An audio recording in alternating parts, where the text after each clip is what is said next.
Uh-huh. You got the comic book? Yeah, I got it. Look at that. Turn around there, we'll get it. I like that. Yeah, I do too. Hey, you guys, were you in the comic book? We gotta get out of here. Let's go.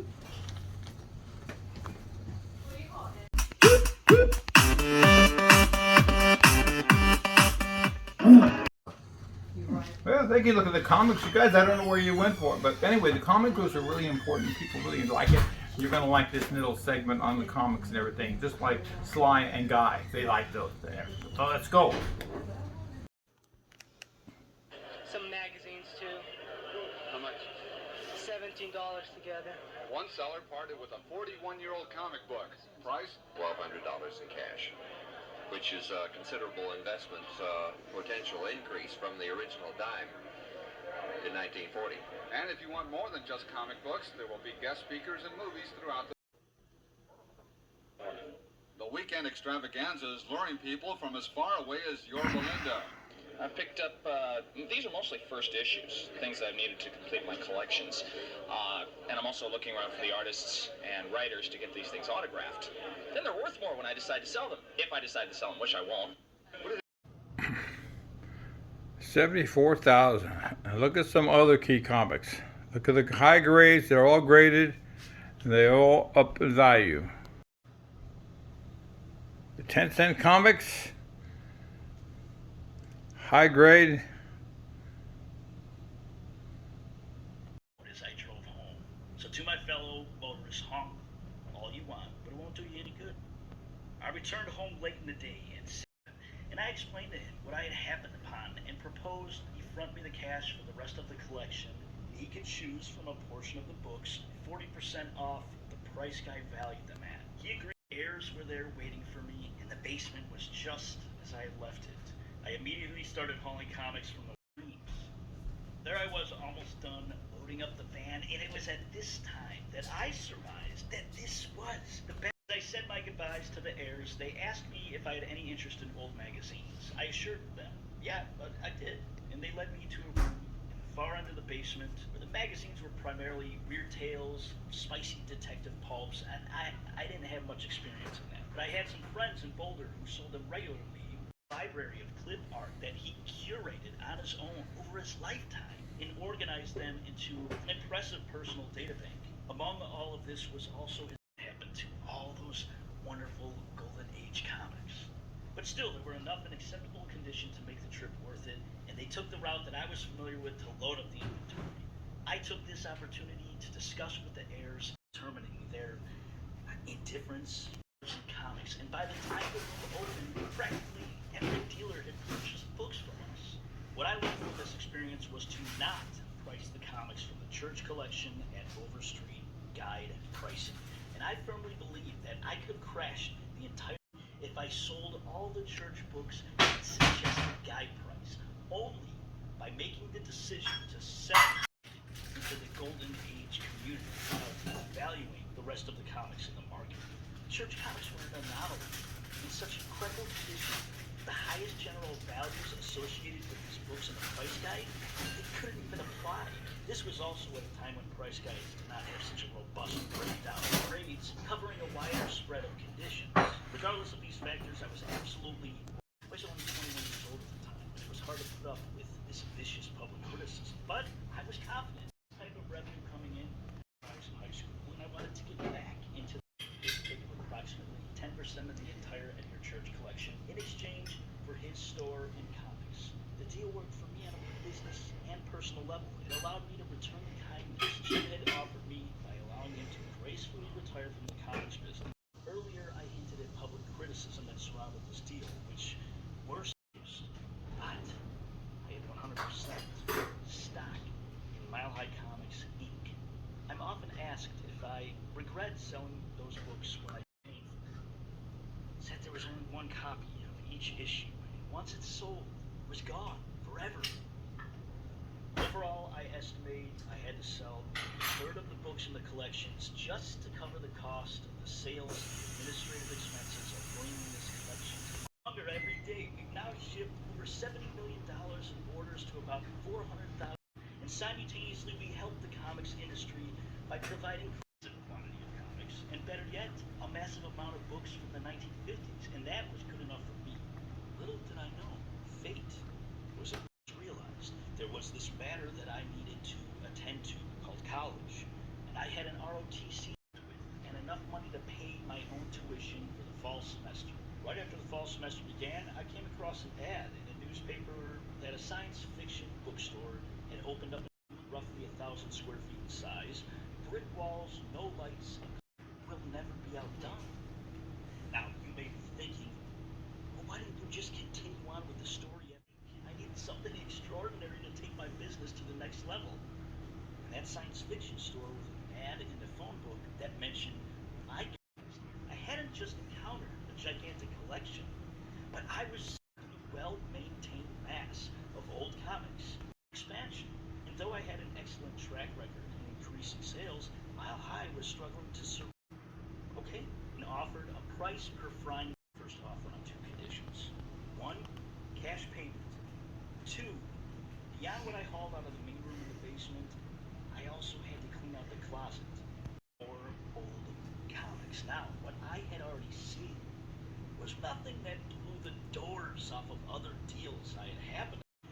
Even today, I go back to that memory, the door swinging open, the blast of newsprint comic smell. Difference in the way that it looked today than it did when it was printed decades ago.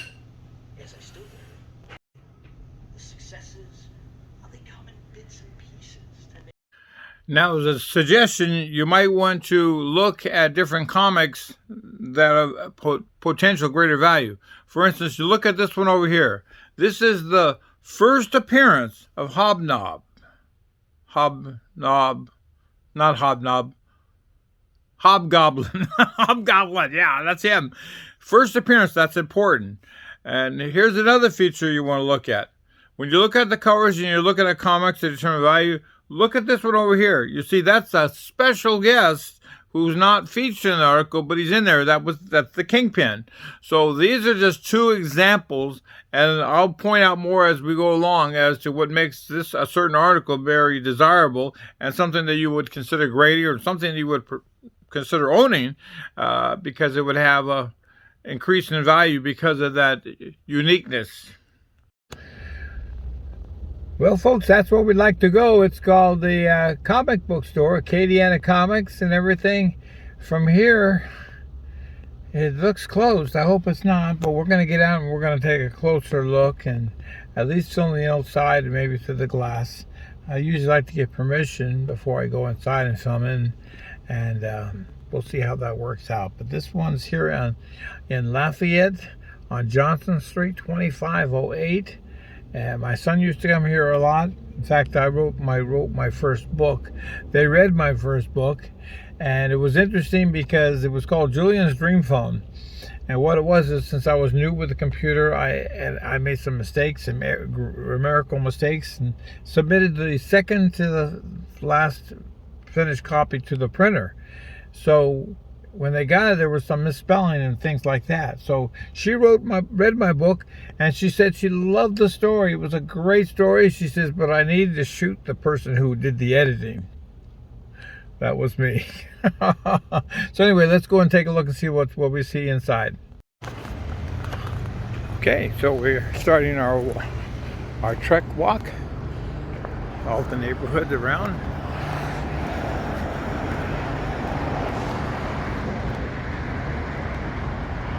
And this looks like Sunday, Monday, Tuesday closed.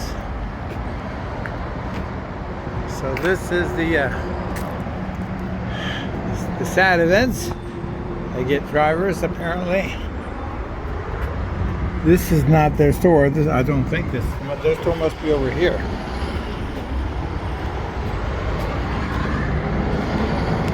Or maybe they no longer exist.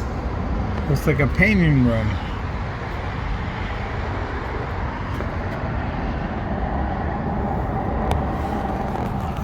I don't know if you can see it's in there, but I can't.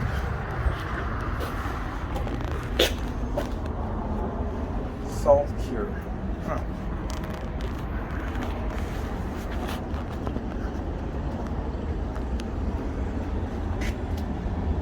Well, I'm disappointed. I really wanted to come to this store.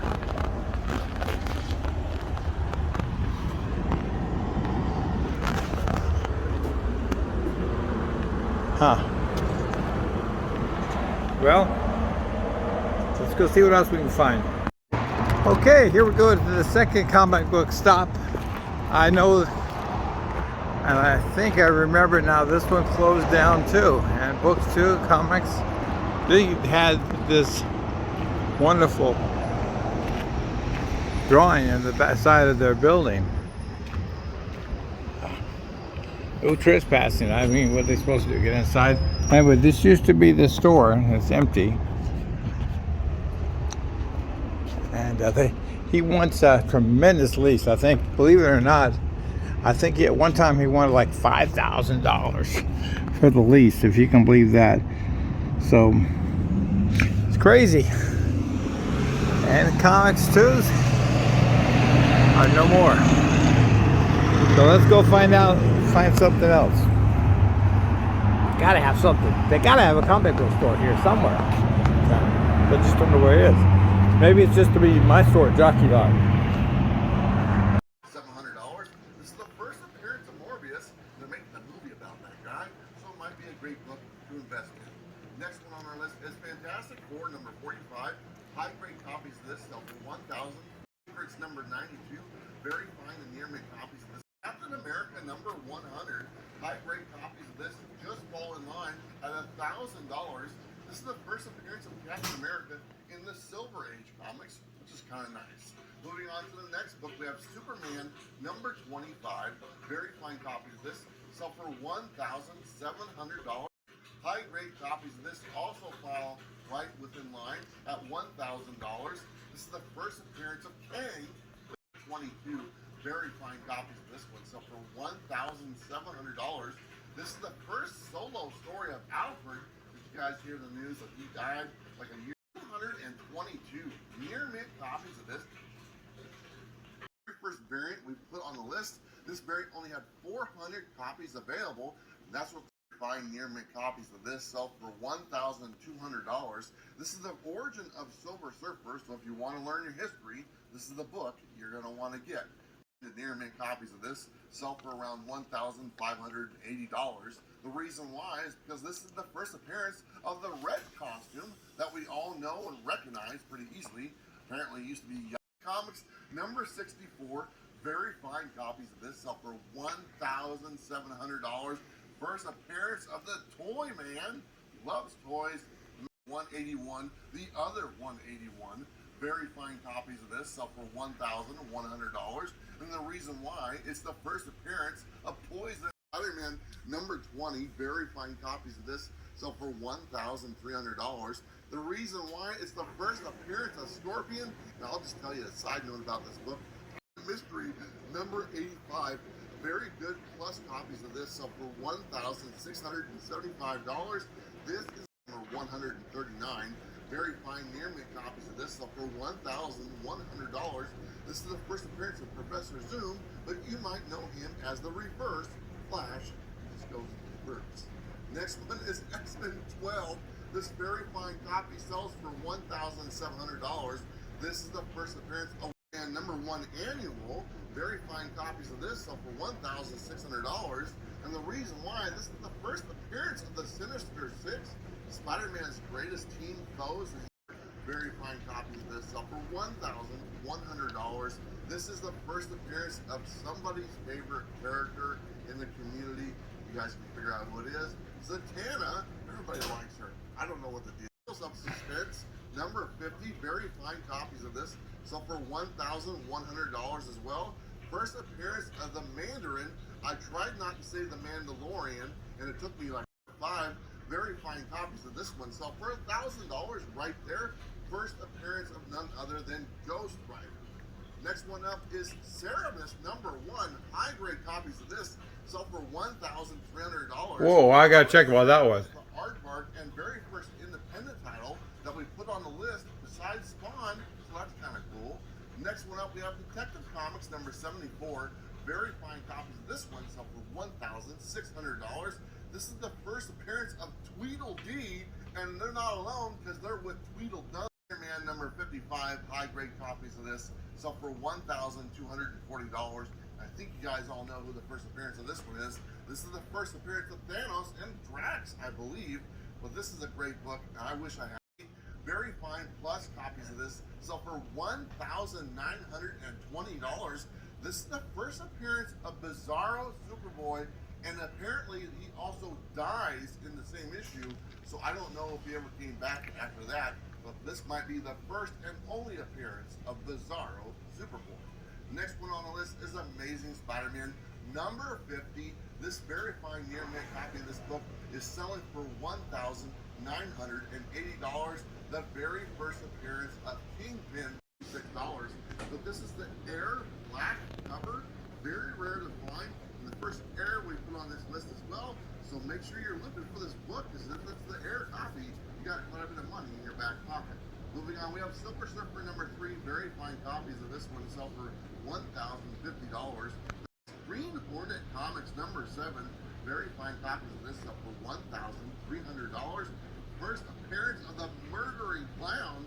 That sounds absolutely freaking terrifying. 3 high-grade copies of this sell for $1,000. First appearance of Killer Moth. Not very fine copies of this sell for $1,300. This is featuring Captain Marvel, and this is the first appearance of Carol Danvers. Very fine copies of this sell for $1,620. First appearance of Electro, not 5. Very fine near mint, $1,100 is next up on our list. This is the first appearance of Black Manta, and I think this book might be one to get, because I think that character is going to spike. 38 very fine plus copies of this sell for $1,200. This one, 100 very fine copies of this one are selling for $1,200, and the reason why, it's the anniversary issue of Detective Comics. Then we have Fantastic Four number 49. Very fine copies of this sell for $1,000. This apparently is the first full appearance of Galactus. The cameo was in the one before. Next up on our list, very fine and near mint copies of this sell for $1,200. This is the first appearance of the big guy, the Blob, Dracula number 10. Very fine and near mint copies of this sell for $1,400. This is the first appearance of none other than Blade. Wesley Snipes, come on back, we want you back. Near mint copies of this one sell for $1,100. This is the first appearance of Lana Lang. I did not know that she made her first appearance in Superboy. I would have thought it would have been Action Comics. Very fine near mint copies of this one sell for $1,200. This is the first appearance of the Molten Man. Some great villains in these Spider-Man runs. Really, some of my favorites. One very fine copies of this sell for $1,400. This is the origin of Thor himself. Learn about Thor. Get Journey in the Mystery number 81. Near mint copies of that book are selling for $1,200. A recent sale in April. And number 678. Near 7 very fine near mint copies of this sell for $1,600. This is the first appearance of Sinestro, probably Green Lantern's most known villain. That's kind of a great. 32 very fine near mint copies of this sell for $1,100. The first appearance of Ra's al Ghul. That's Neil Adams' favorite character. Came up with them and everything. I talked to Neil Adams. Is next up on our list. Very fine copies of this sell for $1,100. This is the first number 52 very fine copies of this sell for $1,920. You're asking yourself why? I'm going to tell you. This is the very first appearance of none other than Black Panther. Awesome character. Made his first appearance in Fantastic Four. Very fine near mint copies of this sell for $1,000. This is the first appearance of the new team in the ongoing series. They made their original debut in X-Men Giant Size. One very fine near mint copies of this sell for exactly $1,000. First appearance of one of my favorite villains yet, number 180. Very fine near mint copies of this are selling for $1,050. And this is the first cameo or first appearance of none other than Wolverine. Of course I'm sticking him on the list. He's one of my